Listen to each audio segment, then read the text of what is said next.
আমরা ইলিপ চাই না, স্লিপ চাই না, আমরা এই তিস্তা নদীর কাজ চাই। দেওয়া মানবে না, অতক্ষণ পর্যন্ত আমরা কম্বল সব কিছু নিয়ে আসছি, আমরা দাবি মেনে নিয়ে তারপর যাবো। আমরা যতক্ষণ তিস্তা নদীর এই কাজের উদ্বোধন না হবে ততক্ষণ আমরা এখান থেকে বাড়ি ফেরবো না।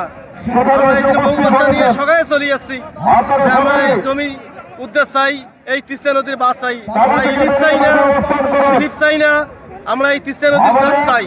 এই তিস্তা নদীর কাজ হলে লক্ষ লক্ষ কোটি কোটি লোক জমি ফ্রি পাবে।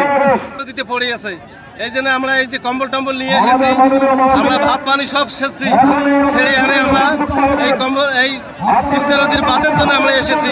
এই তিস্তা জনে কাজ হয়, সকলের জনে সুখী শান্তিতে জনে আবাদ সুবাদ করে খাইতে পারে। এখানে যখন পানি লাগে তখন পানি দেয় না, আর যখন পানি না লাগে তখন পানি দিয়ে ভাসে দেয়, যার জন্য আমাদের দুর্ভিক্ষ। এই দুর্ভিক্ষ আমরা ভারতের দালালিয়া বলতে চাই না।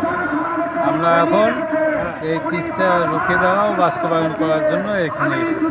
মেঘা প্রকল্পটা যদি বাস্তবায়ন করা হয়, যেখানে আমাদের উত্তরবঙ্গের কৃতি সন্তান আসাদুল্লাহ হাবিব দুলু ভাইয়ের নেতৃত্বে এবং আমাদের হাতিমুল্লাহ কাঠগ্রামের বরিষ্ঠ রাজীব ভাইয়ের নেতৃত্বে মনে করি যে আজকে সর্বসাধারণ দলমত নির্বিশেষে সর্বসাধারণের উপস্থিতি ব্যাপক সাড়া দিয়েছে। যদি এটিকে বাস্তবায়ন আশা করি যে আমার মনে করি যে এই দুলু ভাইয়ের দ্বারা এই বাস্তবায়নটা সম্ভব হবে।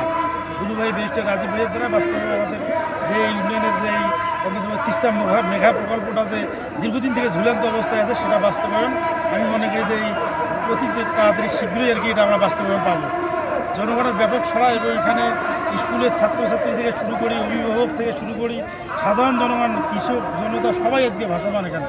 আজকে এইখানে একটাই উদ্দেশ্য, সবার উদ্দেশ্য যে আমাদের তিস্তা মহাপরিকল্পনা বাস্তবায়ন হলে আমরা অন্ততপক্ষে এই তিস্তা উপকূলীয়বর্তী যারা আছি তারা উপকৃত হব।